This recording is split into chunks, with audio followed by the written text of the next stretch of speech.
Libro de Esdras, capítulo número 3. Esdras es un libro pequeñito que está por ahí antes de los Salmos, antes de Job,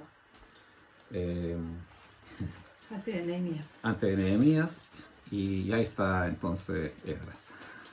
Si usted encuentra los antes, se va a encontrar con Esdras en algún momento. Esdras, capítulo número 3, ¿ya? Esdras, capítulo número 3, voy a leer versículos 1 al 7 de este capítulo de la palabra de Dios. Dice así: en el mes séptimo, cuando ya todos los israelitas se habían establecido en sus poblaciones, se reunió el pueblo en Jerusalén con un mismo propósito.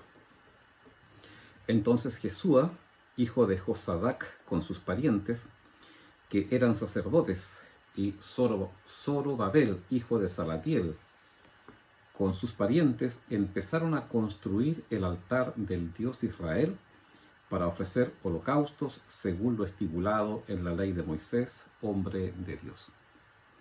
A pesar del miedo que tenían de los pueblos vecinos, colocaron el altar en su mismo sitio, y todos los días, por la mañana y por la tarde, ofrecían holocaustos al Señor. Luego, según lo estipulado en la ley, celebraron la fiesta de las enramadas, ofreciendo el número de holocaustos prescritos para cada día, como también los holocaustos diarios, los de luna nueva, los de las fiestas solemnes ordenadas por el Señor y los que el pueblo le ofrecía voluntariamente. A pesar de que aún no se habían echado los cimientos del templo, desde el primer día del mes séptimo, el pueblo comenzó a ofrecer holocaustos al Señor. Hasta ahí vamos a tener la lectura de la palabra de Dios. En el desarrollo del plan de Dios, voy a compartir también ahí en pantalla para que pueda ayudarnos un poquito a algunos aspectos de la reflexión de esta mañana. Ahí está. Entonces estaba diciendo de que en el desarrollo del plan de Dios para con su pueblo, nos encontramos en este momento de la historia y en muchos otros momentos de la historia que vivió el pueblo de Israel con algo que pudiésemos denominar como constantes reinicios, ¿verdad? Como constantes volver a empezar, como nuevos comienzos a los cuales el Señor siempre está convocando a sus hijos, siempre está convocando a su pueblo, y en eso una de las cosas que a mí me impresiona mucho es que se refleja la gracia y la misericordia de Dios. Recién cantábamos un poco respecto a eso, y efectivamente solo por la gracia de Dios, solo por su misericordia, tantas veces nosotros, parte de su pueblo, y su pueblo en la historia ha tenido el privilegio, la oportunidad de empezar de nuevo, de volver a comenzar. Y quiero que pensemos en esta mañana justamente bajo este título, un nuevo comienzo, ¿ya? Vemos en este pasaje de la Escritura que el pueblo de Israel, debido a su constante pecado, debido a su continua desobediencia a Dios, este pueblo debió pasar 70 años en el exilio, 70 años, ¿verdad?, lejos de su patria. Los libros de Esdras, Esther y Nehemías finalmente nos van contando respecto de lo que este pueblo vivió en su regreso después del exilio, ¿ya? Entonces estos libros, vuelvo a decir, y específicamente el de Esdras en esta mañana, la historia que quiero que veamos a través de Esdras, nos habla respecto de este reinicio que tuvo el pueblo de Israel, este nuevo comienzo que tuvo el pueblo de Israel, pero que fue después de 70 años de vivir en el exilio, que fue después de 70 años, ¿verdad?, de estar lejos de Jerusalén, lejos de su patria, lejos de su hogar. Ahí tenemos una fotografía que ilustra las condiciones en que estaba Jerusalén, totalmente destruida, ¿verdad? después de estos 70 años en que ellos estuvieron lejos de aquel lugar. Israel era, o Jerusalén más bien, era una ciudad que estaba saqueada, que estaba devastada. Sus murallas estaban en el piso, fue incendiada completamente. Los babilonios se llevaron todas las riquezas que el pueblo tenía. Estaba expuesta completamente al mal porque los muros estaban en el piso, y también estaba destruida su espiritualidad, ya que todo el movimiento espiritual de los judíos, de los israelitas, giraba en torno a una ciudad específica que era Jerusalén, y en torno también a un lugar específico que era el templo y el altar en donde ofrecían sus sacrificios al Señor. Entonces uno, después de 70 años, ¿verdad? 70 años es toda una vida. Acá hay algunas personas que están conectadas con nosotros en esta mañana y posiblemente tienen 70 años o más. Y 70 años es mucho tiempo, ¿verdad? Y uno podría preguntarse, ¿podría Jerusalén tener un nuevo comienzo? ¿Podría este reinicio de Jerusalén, desde dónde pudiese volver a empezar? ¿Desde qué punto? ¿Desde qué aspecto de la vida se pudiese volver a empezar? Y lo primero que miramos en este pasaje, y quiero que me ayuden también a mirar algunos otros párrafos de la Escritura que nos van a ilustrar un poquito sobre esto, es que el exilio es un lugar de mucho dolor. El exilio es doloroso. Hay un poeta que escribió desde el exilio. Mira lo que dice el Salmo 137, si usted vuelve un par de páginas o si avanza un par de páginas hacia adelante. En el Salmo 137, versículos 1 al 6, hay un poeta que escribe y describe, yo diría, lo que vivió este pueblo estando en el exilio. Y este poeta dice así: junto a los ríos de Babilonia nos sentábamos y llorábamos al acordarnos de Sión. Cuando habla de Sión está hablando de Jerusalén, ¿verdad? Y está entonces describiendo aquello. Nos sentábamos junto a los ríos de Babilonia y llorábamos al acordarnos de Sión. En los álamos que había en la ciudad colgábamos nuestras arpas. Allí los que nos tenían cautivos nos pedían que entonáramos canciones. Nuestros opresores nos pedían estar alegres y nos decían: cántennos un cántico de Sión. Y mira lo que este hombre dice: ¿cómo cantar las canciones del Señor en una tierra extraña?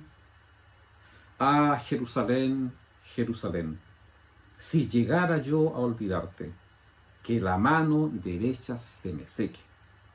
Si de ti no me acordara, ni te pusiera por encima de mi propia alegría, que la lengua se me pegue al paladar. ¿Ya?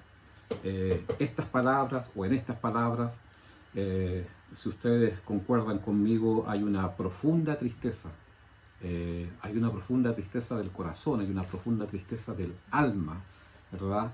Que estos hombres y mujeres, que estas familias estaban viviendo. Por información histórica, sabemos que los judíos en Babilonia, podríamos decir, ¿verdad?, a la luz de esta información histórica, no lo pasaron tan mal. Habían progresado, construyeron casas, creció la familia, desarrollaron negocios. El judío siempre ha sido bueno para el negocio, y donde va y arma sus negocios prospera. Se enriquecieron. Sin embargo, ninguna de estas cosas tenían un valor profundo, potente, ya que estaban privados de adorar a Dios, estaban privados de acercarse al lugar concreto donde ellos entendían que era específicamente el altar, el templo donde ofrecer sus alabanzas al Señor. Y es por eso entonces que quizás lo que refleja esta tristeza es esta pregunta que hace el escritor bíblico cuando dice: ¿cómo cantar las canciones del Señor en una tierra extraña? ¿Cómo? ¿Cómo cantar las canciones de Dios? ¿Cómo cantar alegría en el corazón? ¿Cómo poder expresar gratitud, gozo, felicidad, ¿verdad?, en una tierra extraña. El exilio es doloroso. El exilio es doloroso. El exilio es un castigo. En nuestro país hemos oído del dolor del exilio. Y quizás usted conozca a alguien que en carne propia ha tenido que vivir el exilio. Para el pueblo de Israel, este exilio no solo era un exilio político. El dolor más profundo que ellos experimentaban es que estaban privados de adorar y ofrecer sacrificios a Dios en el lugar en que Dios se suponía en aquel tiempo que estaba, ¿verdad? Recordemos que estamos hablando de una época, una época distinta a después que vino Jesucristo, en donde se entendía que Dios estaba específicamente en un lugar determinado y había que acudir hasta allí para adorar a Dios. Y ellos estaban a cientos de kilómetros de distancia y no podían estar presentes donde Dios estaba para poder adorarle. Es posible que muchos de nosotros no hemos vivido la experiencia del exilio, como lo vivió el pueblo de Israel. No hemos vivido la experiencia de un exilio político, pero sí hemos experimentado más de alguna vez estar en el exilio, cuando hemos perdido nuestra comunión con Dios, cuando nos hemos privado de estar junto a Él, cuando hemos dejado de acercarnos continuamente a su presencia para vivir y adorar y expresar nuestro culto al Señor. Las Escrituras nos hablan de que muchos creyentes, ¿verdad?, a través de la historia han perdido su primer amor. Cuando Dios escribe a través de Juan en el libro de Apocalipsis a una de las iglesias de aquel tiempo, les dice: una cosa tengo contra ti, y es que has perdido tu primer amor. Y la conmina, la invita, ¿verdad?, la convoca a que regrese a retomar ese primer amor. Esta comunión con Dios la perdemos al afanarnos en el trabajo. La perdemos en tratar de lograr nuestros sueños como familia.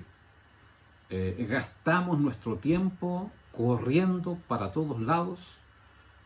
Gastamos nuestro tiempo, ¿verdad?, haciendo un sinnúmero de cosas, pero abandonando nuestra comunión con Dios. Por eso muchas veces vemos que los creyentes, ¿verdad?, se debilitan tanto en sus vidas, que muchas veces sus vidas están sujetas a tentaciones, están abiertas a tentaciones, e incluso muchos de ellos logran experimentar el dolor del pecado y sus consecuencias. Parece que todo va bien, como le sucedía al pueblo de Israel estando en el exilio. Parece que todo va bien. Prosperan los negocios, crece la familia, se compran propiedades, parece que todo va bien. Pero íntimamente ellos sabían, y nosotros también sabemos, que si nuestra relación con Dios se deteriora, toda nuestra vida empieza a crujir. Toda nuestra vida comienza a entrar en crisis, ¿verdad? Empezamos a tomar decisiones absolutamente humanas, perdemos su dirección, porque no estando con Dios, dejamos de oír su voz, no permitimos que Dios nos hable, no permitimos que Dios nos susurre al oído o al corazón, nos advierta, ¿verdad?, nos muestre el camino correcto por donde ir. Dejamos de ser sensibles a su voz. Qué tremendo es eso, ¿verdad? El corazón se va endureciendo, el corazón se va transformando como en una piedra endurecida que insensible a la voz de Dios. Nos acostumbramos a escuchar muchas otras voces, ¿verdad? Oímos a muchas otras personas, oímos muchos otros consejos, nos dejamos guiar por nuestro propio consejo interno, pero ese consejo interno, si no estamos conectados con Dios, si no estamos en continua comunión con Dios, es un consejo meramente humano, es un consejo meramente carnal. No somos capaces de discernir entonces la voluntad perfecta de Dios, y a mí me da la impresión que eso es terrible, ¿verdad? El dolor del exilio se empieza a notar cada vez más cuando perdemos nuestra comunión con el Señor. cuando perdemos nuestra comunión con Dios, cuando dejamos de estar tiempo con Él. Y en medio de la sequedad de esa vida, en medio de ese momento, que puede ser también nuestra experiencia hoy día, ¿verdad? ¿Se podrá volver a empezar? ¿Se podrá volver a empezar? Mire, la pregunta que voy a hacer, ¿se podrá volver a empezar cuando a veces ni tenemos ni ganas de volver a empezar?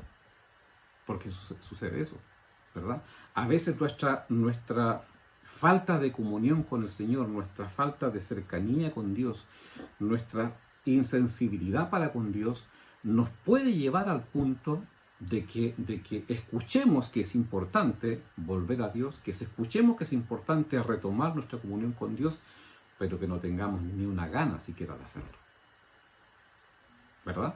Porque nos hemos puesto insensibles frente a aquello. Es por eso que el profeta Jeremías, escribiendo el libro de Lamentaciones en una oportunidad que Jeremías tuvo que experimentar, el hablarle a una nación que tenía oídos pero que no iba a escuchar, que iban a oír lo que Jeremías traía de parte de Dios como mensaje, pero no iban a acceder a lo que el profeta decía. El profeta en el libro de Lamentaciones llega a decir: Señor, vuélvenos a ti y nos volveremos. Vuélvenos a ti.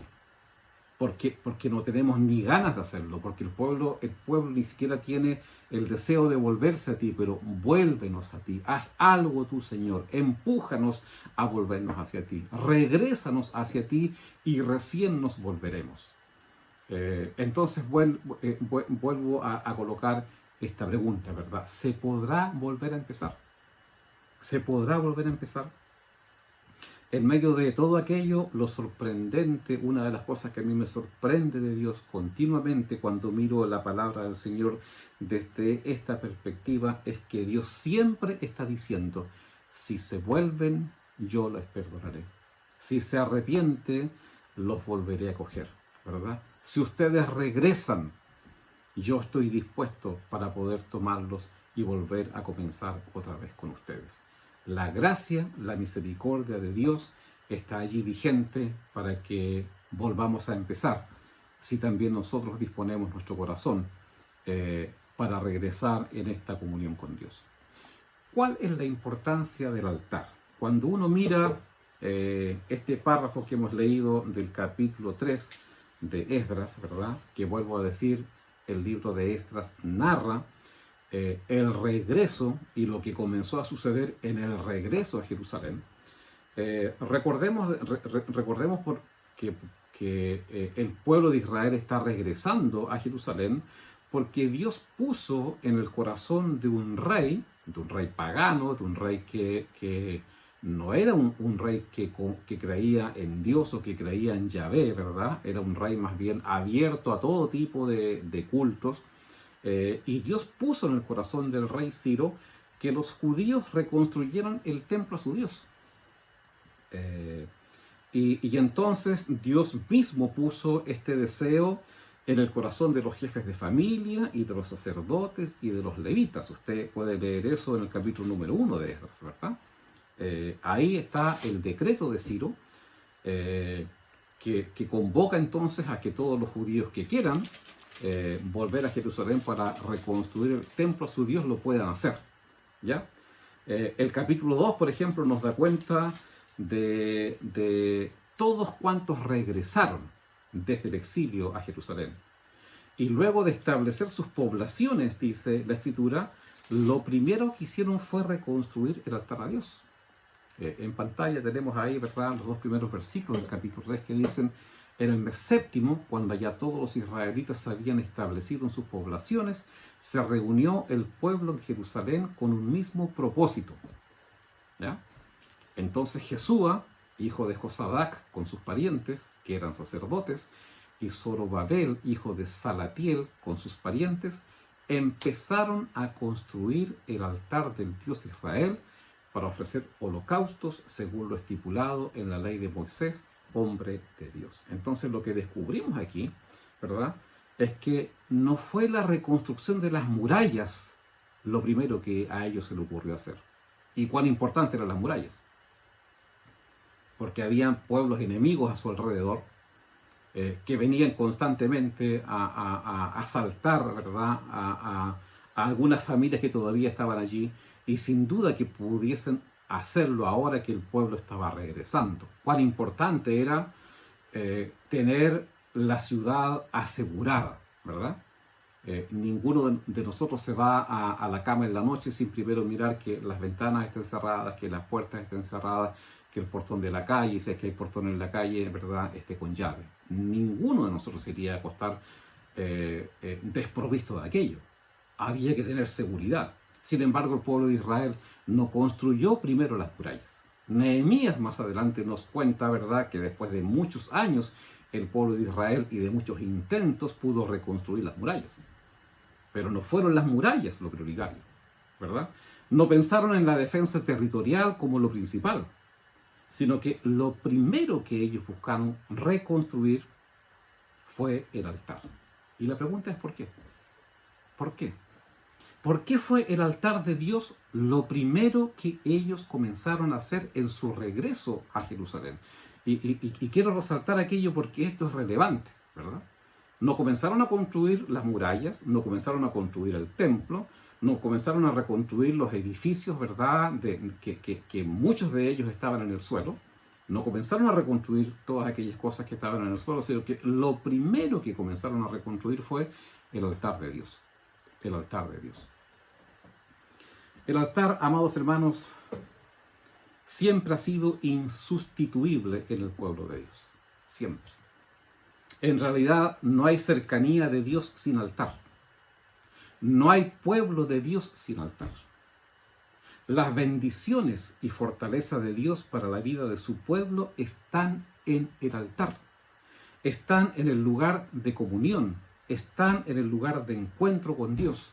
Están en el lugar secreto. De ese lugar secreto que habló Jesús, ¿verdad? Cuando dijo, entra a tu cuarto, cierra la puerta y habla con tu Padre. El lugar secreto. Ese es nuestro altar.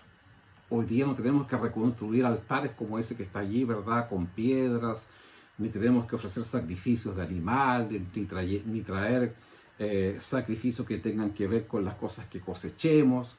No tenemos que ofrecer esas cosas a Dios. Pero el altar sigue vigente. El altar tiene que ver con ese lugar secreto, tiene que ver con ese cuarto, con ese espacio físico en alguna parte de nuestro hogar, en donde cada día debiéramos encontrarnos con Dios. Sin embargo, tenemos que reconocer que con cuánta facilidad hoy día abandonamos ese altar.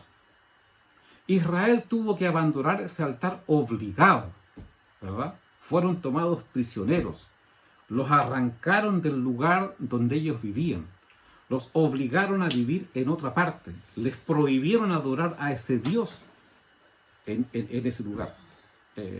Conviene también decir acá, ¿verdad?, de que Ciro es el rey que permite que Israel regrese a Jerusalén para construir el templo, pero hubo otros reyes antes, ¿verdad?, que prohibieron absolutamente que los judíos siquiera pudiesen evidenciar algún matiz de su religiosidad. No podían hacerlo, estaban privados de hacerlo. Estaban privados de hacerlo, ¿verdad?, amenazados incluso de muerte si encontraban que ellos estaban adorando a Dios. Sin embargo, con cuánta facilidad, vuelvo a decir, nosotros abandonamos ese altar, ¿verdad? Al hacer aquello, cuando abandonamos el altar, igual como lo hicieron los judíos obligadamente en aquella época, abandonamos a Dios. Es impresionante la cantidad de altares derribados que hay hoy día entre el pueblo de Dios. Es impresionante, ¿verdad?, la cantidad de personas que han abandonado su altar. Que su altar hace mucho tiempo que no concurrimos a ese lugar para estar con el Señor.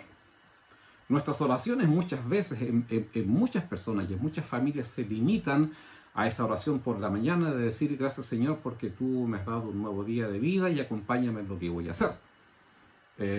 Y oramos también de manera muy breve cuando damos gracias por los alimentos y sería todo lo que es nuestra conversación con Dios. Hemos abandonado nuestros altares, hemos abandonado nuestro lugar secreto. Y cuando abandonamos nuestro lugar secreto es como estar en el exilio.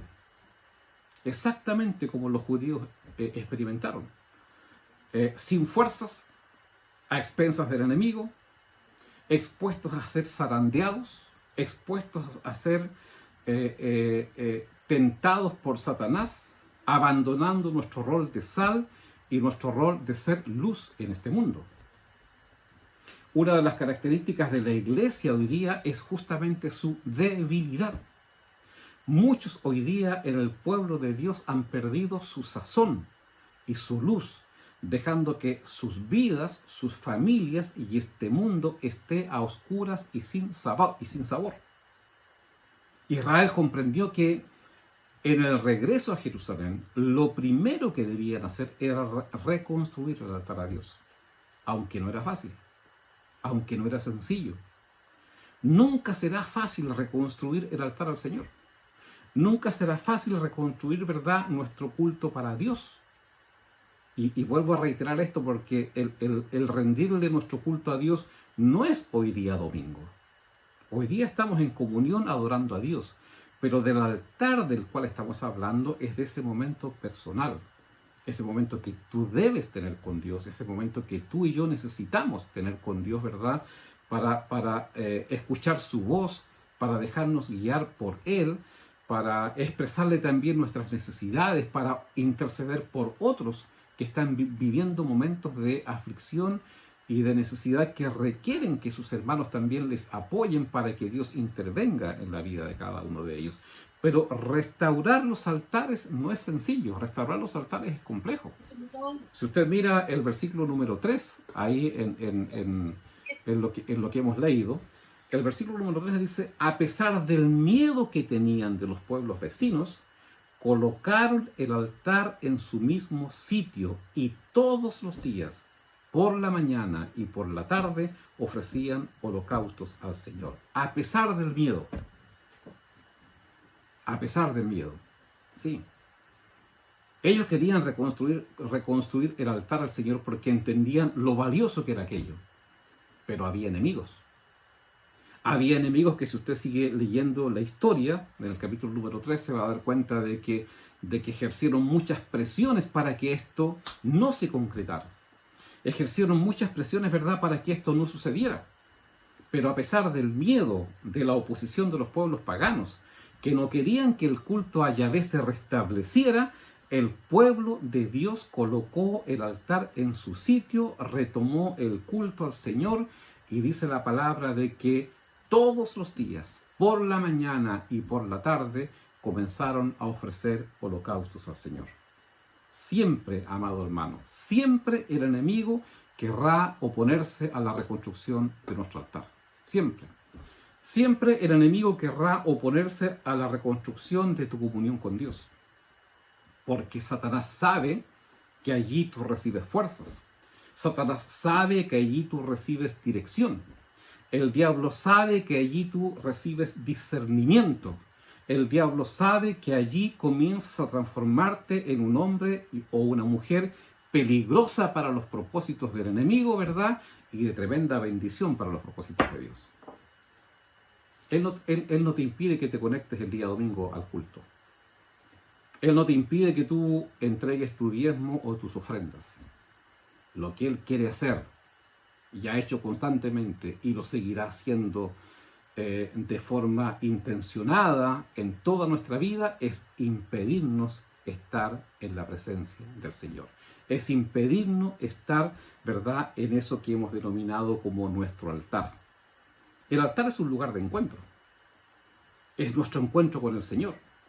Es nuestro lugar secreto, como dijimos hace un rato. Es nuestro aposento donde cierras la puerta y estás a sola con el Señor. Y en esta mañana, entonces, yo quisiera preguntarte, ¿cómo está tu altar? ¿Cómo está? ¿Cómo está ese lugar de encuentro con Dios que debiéramos tener cada día? ¿Está arruinado? ¿Está derribado? ¿Está abandonado? Incluso una pregunta más. ¿Nunca has tenido un altar? Porque es posible que nunca lo hemos tenido. Reconstruir un altar, amado hermano, reitero, no es fácil. Tiene un costo. Cuando Dios castigó en otra época histórica al pueblo de Dios por la desobediencia de David, David buscó comprar una propiedad para construir un altar a fin de clamar a Dios y buscar el perdón y la restauración. Se cuenta en Primera de Crónicas que 70.000 israelitas murieron a causa de una peste, como el castigo de Dios por el pecado de David, por el pecado que David había cometido. David se arrepiente de su pecado y busca construir un altar para ofrecer sacrificios a Dios y retomar su relación con el Señor. Y va hasta un lugar donde hay un hombre llamado Ornán, que tiene un terreno que David desea adquirir para hacer esto, y le cuenta lo que él quiere comprar ese terreno, porque en ese lugar quiere levantar un altar para ofrecer a Dios sacrificios y buscar, ¿verdad?, que el enojo de Dios en contra del pecado de David termine. Y la Biblia dice lo siguiente. Primera de Crónicas 21, 23 al 24. Ornán le contestó a David: Su majestad, yo se la regalo, para que haga usted en ella lo que mejor le parezca. Yo mismo le daré los bueyes para los holocaustos, los trillos para la leña y el trigo para la ofrenda de cereal, todo se lo regalo. Y escucha lo que dice David. Pero el rey David le respondió a Ornán: eso no puede ser. No tomaré lo que es tuyo para dárselo al Señor, ni le ofreceré un holocausto que nada me cueste. Te lo compraré todo por su verdadero precio. ¿Qué vemos aquí? Vemos acá, hermanos, que construir un altar tiene un costo. El costo de reordenar tu vida. El costo de reordenar tus tiempos. El costo de poner las prioridades conforme a lo que Dios desea. ¿Verdad? Tiene el costo de abrir espacios intencionados para estar con el Señor y estar con su palabra. Tiene el costo de la perseverancia. Tiene costos. Ornán quería regalarle todo a David, porque sabía que eso era importante para que David retomara su comunión con el Señor y el enojo de Dios que estaba cobrando vidas terminara.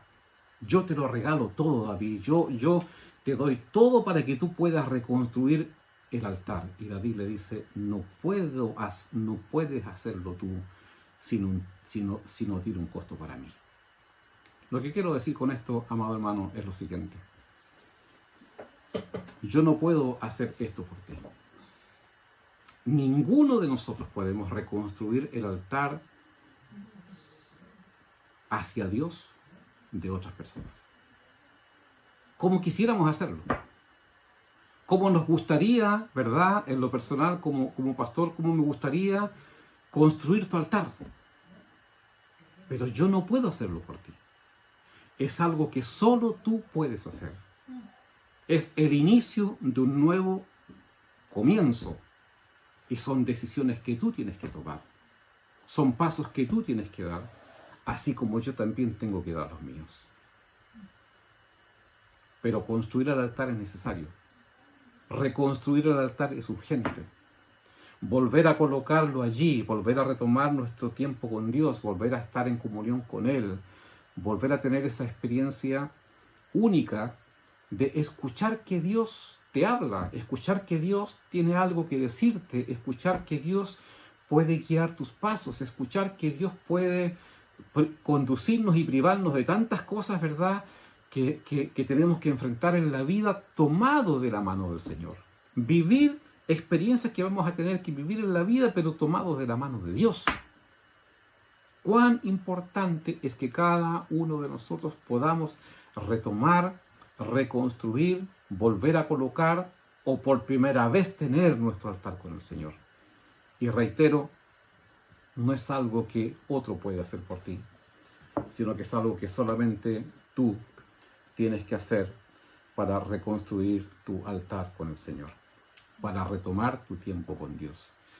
En los próximos días como iglesia vamos a iniciar un programa especial, una ventana, una puerta, un camino especial, ¿verdad?, que tiene que ver con convocarnos a estar constantemente con Dios. Y yo he querido hablar de esto en esta mañana, porque quiero pedirte que tú ores a Dios y le comiences a decir al Señor: Señor, me gustaría volver a retomar mi tiempo contigo. Me gustaría volver a tener esa experiencia que tuve a lo mejor hace mucho tiempo atrás, donde podía estar contigo y disfrutaba de ese momento contigo. Creo que es bueno que le pidamos al Señor: Señor, ayúdame en estas semanas a comenzar a reordenar mis tiempos.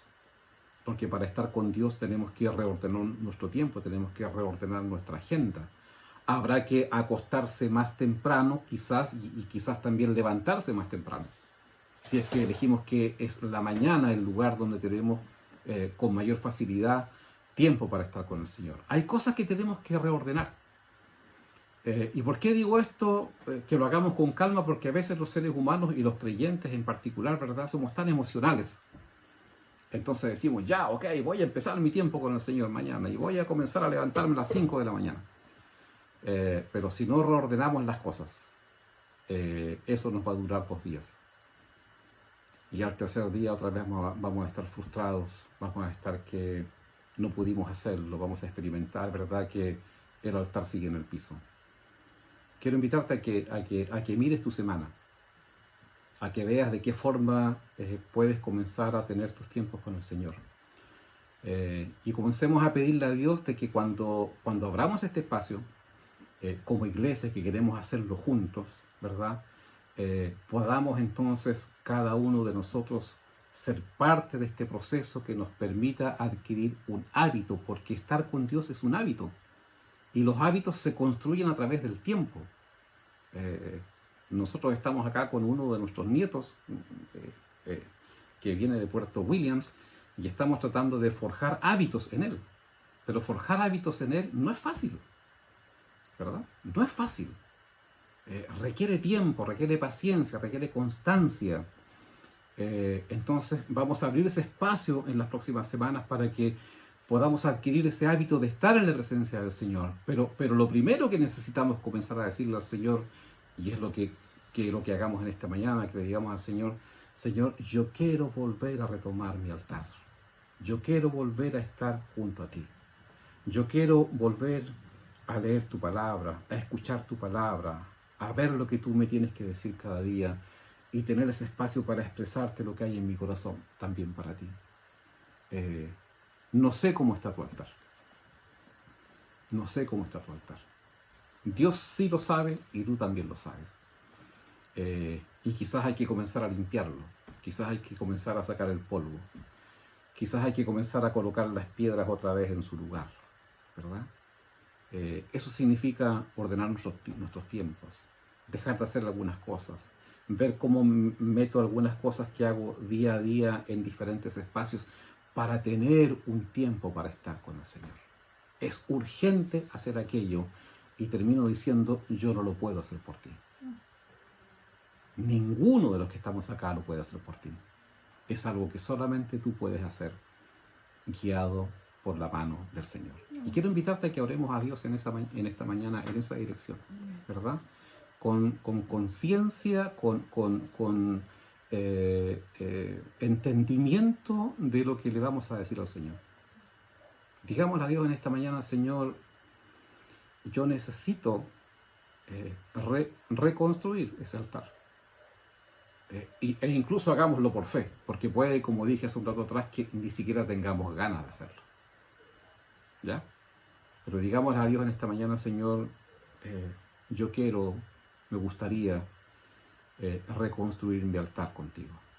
Y dame la forma, dame los espacios, dame la capacidad para tomar las decisiones que correspondan, a fin de ordenar mi vida y comenzar a tener tiempos contigo cuando como iglesia abramos este espacio y provoquemos, ¿verdad?, esta puerta abierta hacia la cual el Señor también nos quiere conducir en este año. Quiero que cierres tus ojos y allí habla con el Señor, que el Espíritu de Dios también toque tu vida y permite que Él también hable en tu corazón. Señor, necesitamos que tú nos ayudes en esto, Señor. Te pedimos en esta mañana que así como Israel después de 70 años vuelve a Jerusalén y lo primero que ellos entienden es la importancia de recobrar su comunión con Dios, te pedimos también en esta mañana, Señor, que nos ayudes a reconstruir nuestros altares. Quizás en la vida de muchos de los que estamos acá en esta mañana, nuestros altares están cerrados. Nuestros altares están derribados.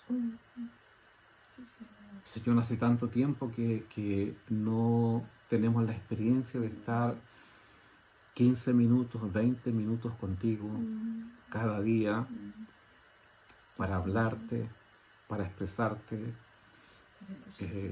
nuestro reconocimiento, para expresarte nuestras necesidades, para guardar silencio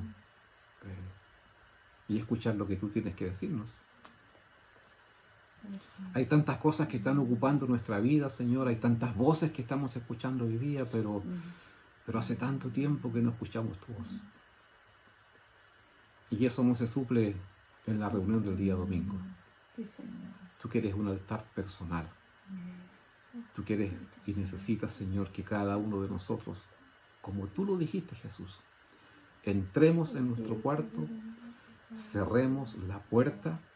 Cerrar la puerta significa no solamente literalmente estar en un cuarto separado, sino que cerrar la puerta a tantas otras cosas, a las preocupaciones, a las demandas, Señor, para estar contigo. Amén. Y te pedimos en esta mañana, como iglesia, que tú nos ayudes en eso.